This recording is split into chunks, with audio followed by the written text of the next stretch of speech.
Pero ¿sabías que hay un mito sobre la creación del primer árbol de laurel?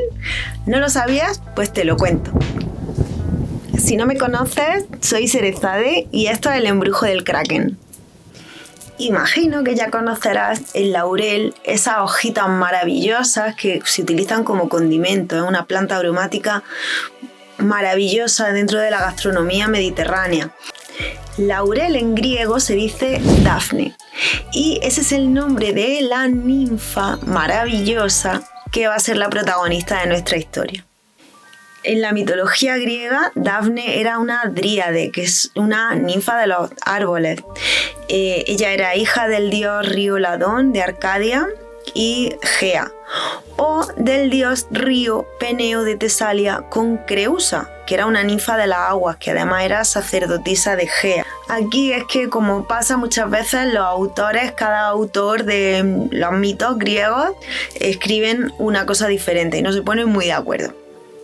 El caso es que Dafne era bellísima, tenía un montón de pretendientes, pero a ella no le interesaba a nadie. Ella lo que quería era estar libre por el bosque y a su bola.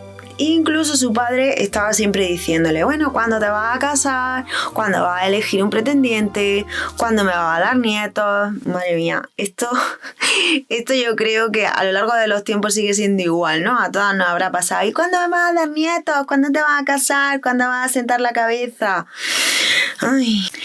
Qué bueno, que total, que ella le dice a su padre que no está interesada en tener marido, ni hijos, ni nada por el estilo, que ni siquiera quiere catarlo, vaya, que se quiere quedar virgen para la eternidad como su diosa favorita, Artemisa. Total, que su padre le dice, vale, pues sí, muy bien, pero a cambio te voy a hacer la más bella de todas, nadie se te va a resistir y aquí te va a estar acosando hasta el apuntador. Mira qué majo él, ¿verdad? Total, que bueno, ella pues dice, vale, pues ya está, y está ahí en su bosque, con sus amigas, el resto de dríades y las ninfas, y tan feliz ella viviendo la vida que quería vivir. Y ahora nos vamos a la otra parte de la historia, que es el otro protagonista, que es Apolo. Apolo es hijo del dios Zeus y de Leto, que era hija de titanes, y también Apolo es el hermano gemelo de Artemisa. Apolo tiene mogollón de mitos porque es uno de los dioses principales de la mitología griega y podríamos estar aquí hablando de él durante horas. Pero bueno, os pongo un poquito en contexto para quienes no lo conozcáis. Os diré que Apolo tuvo como unos 20 hijos, era bisexual, porque se le conocen en algunos mitos y en algunos escritos amantes tanto hombres como mujeres, ninfas, dioses, en fin, le dio la vida como para tener 20 hijos, pues ya ves tú. Vaya, que tenía fama de estar buenísimo y de que no se aburría, ¿no? Apolo era principalmente el dios de las artes y de la belleza, de la razón también, y por tanto daba luz a la verdad. Y también era el dios del arco y la flecha, por eso era protector también de los arqueros también, y también por esto tenía fama de ser un arquero perfecto. Pero también precisamente por esto se picaba un montón con Cupido. Claro, él decía, a ver, si eres un chiquillo, ¿qué haces con tus flechitas del amor? Las flechas se utilizan para cazar, no se utilizan para aquí con las flechitas, estaba todo el día picándole a Cupido. Y tanto chincharle y tanto molestar que al final a Cupido se le hincharon las narices, digamos. Total, que decidió vengarse de él lanzándole una flecha de amor. El Cupido sabía que Apolo vigilaba mucho a Dafne, sabía que él ya como que le gustaba. Pero entonces dijo, me voy a vengar, ya verás, lo vas a pasar estupendamente. Y cogió y le mandó una flecha de amor a Apolo para que se obsesionara con Dafne, y por contra a Dafne le mandó una flecha de plomo, con lo cual Dafne le cogió un odio y una tirria a Apolo que no podía ni verlo. Un caldo de cultivo, imaginaros.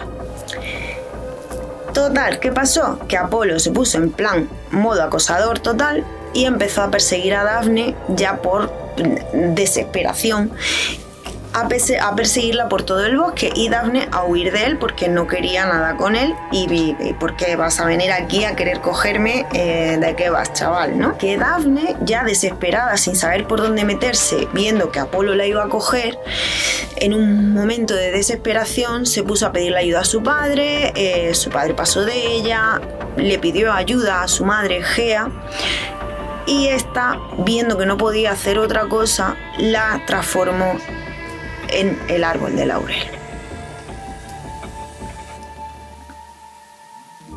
Total, que justo cuando Apolo ya estaba a punto de coger a Dafne, ella se quedó totalmente paralizada y su cabello, sus brazos, su cabeza empezaron a transformarse en ramas y en hojas, y sus pies y su cuerpo empezó a transformarse en corteza y sus pies en raíces, hasta que se transformó en el árbol del laurel.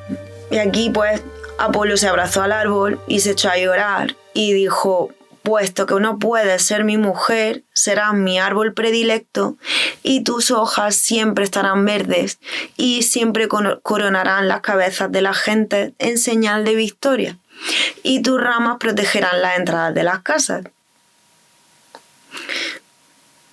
Este mito lo relata Ovidio en Las Metamorfosis. Os dejaré por abajo el link por si lo queréis leer entera. Un poema, es muy bonito y merece la pena, es cortito. Este mito también ilustra pues uno de los símbolos más típicos del dios Apolo, que es la corona de laurel o corona triunfal, que normalmente se entregaba a los poetas. Por ejemplo, se decía poeta laureado y era por la corona de laurel. También se entregaba a deportistas, a guerreros, una época en la que los emperadores también llevaban las coronas de laurel. Habréis visto muchas esculturas griegas con esas coronas de los emperadores, pero por eso era ese simbolismo del triunfo y del éxito. Pero también, si os fijáis, al final de la frase que le dice Apolo, dice: y tus hojas protegerán las puertas de las casas. Aquí ya nos estamos yendo a esa parte de esa propiedad mágica que tiene el laurel como protector. Las veces que he podido conectar con el espíritu del laurel, me ha hablado de esa parte de poder conseguir, de tener éxito en las cosas que te propones. Ojo, pero no tampoco con una forma milagrosa de conseguir las cosas, sino de conseguirlas porque tú te las mereces, porque has luchado por ellas y obtienes ese éxito después de esa lucha.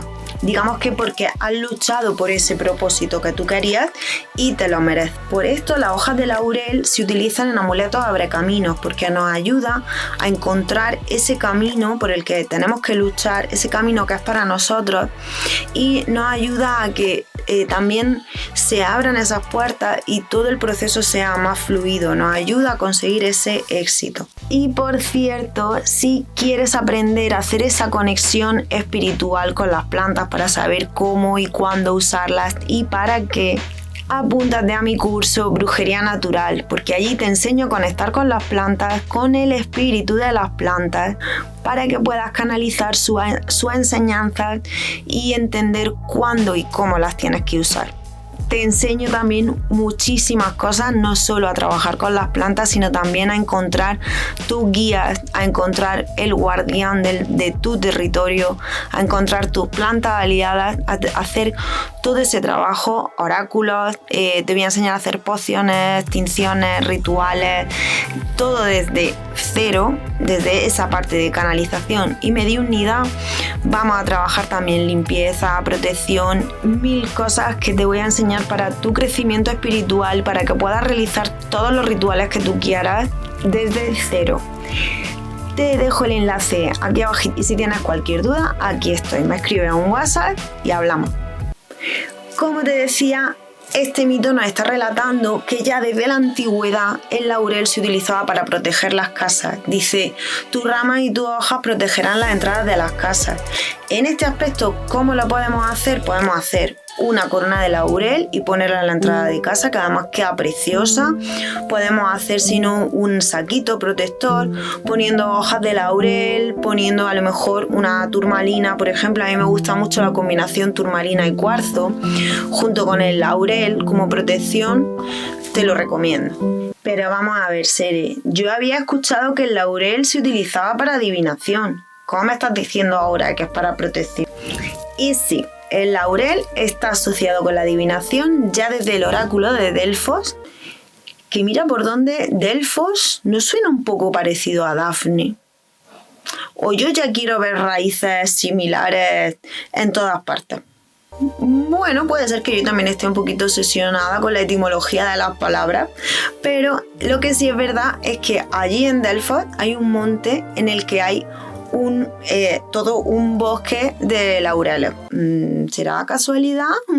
Pero es que mira también por dónde, que resulta que el oráculo de Delfos estaba dentro del templo de Apolo y que el árbol principal o la planta principal que está asociada a Apolo es el laurel. Y mira tú por dónde también, que allí en el oráculo de Delfos se han encontrado numerosos restos de laurel, lo que nos hace sospechar que lo utilizaban de forma ritual, o bien quemándolo para utilizarlo como incienso purificador, que también puede ser, y se sabe que también lo masticaban las pitonisas cuando iban a consultar al oráculo. Hay quienes dicen que este trance en el que entraban las pitonisas cuando iban a consultar al oráculo se debía a esa toxicidad del laurel. Pero también hay que decir que para que el laurel pueda afectarnos a nivel de estado alterado de conciencia, habría que consumir una cantidad brutal de laurel y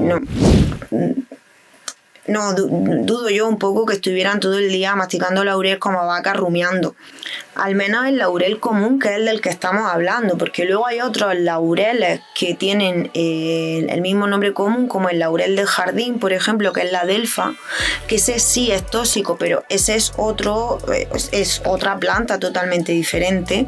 O también el laurel cerezo, pero igual estamos hablando de otra planta, tiene ese nombre común, laurel, pero es otra planta totalmente distinta. Ah, y más cositas. ¿Os acordáis del bosque de laurel del que os he hablado antes? Pues resulta que ese bosque de laureles está alrededor de la fuente Castalia, que era donde se bañaban para purificarse las pitonisas antes de consultar al oráculo. Y estaba la fuente de aguas termales totalmente rodeada del laurel, con lo cual también podemos pensar en esa asociación que tenía el laurel de protección, de ayuda para entrar en ese modo de concentración a la hora de adivinar, y también como purificador de las energías y purificador del alma. Y sí, si te lo estás preguntando, yo el laurel lo utilizo, el espíritu del laurel lo utilizo como apoyo a la hora de la adivinación y de la evidencia por esas energías que tiene, como os comenté antes, que nos ayuda a mostrarnos el mejor camino para nosotros. Eso también está relacionado con la evidencia. Y decirte también como tip que yo el laurel lo utilizo en mi incienso Artemisa junto con las semillas de amapola y la planta de la Artemisa, precisamente para eso, para los momentos cuando voy a hacer una consulta de tarot, lo pongo para que me ayude a entrar en ese modo de trance, de concentración y canalizar mucho mejor. Y con respecto a esto, otra práctica que también os recomiendo es la de coger una hojita de laurel, escribir una pregunta o una duda que tú tengas, llamar al espíritu del laurel antes de irte a dormir y poner la hojita debajo de la almohada. Eso te va a ayudar a que puedas en sueños recibir mensajes, recibir respuestas a esa duda que le has hecho al laurel. Y no puedo irme de aquí sin antes recomendarte que entres en mi grupo de Telegram, donde estoy compartiendo cositas en exclusiva para vosotros.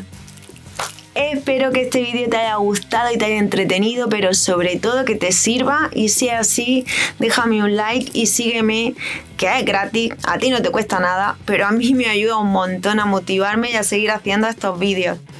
Mis mejores deseos para ti y mis mejores energías. ¡Chao!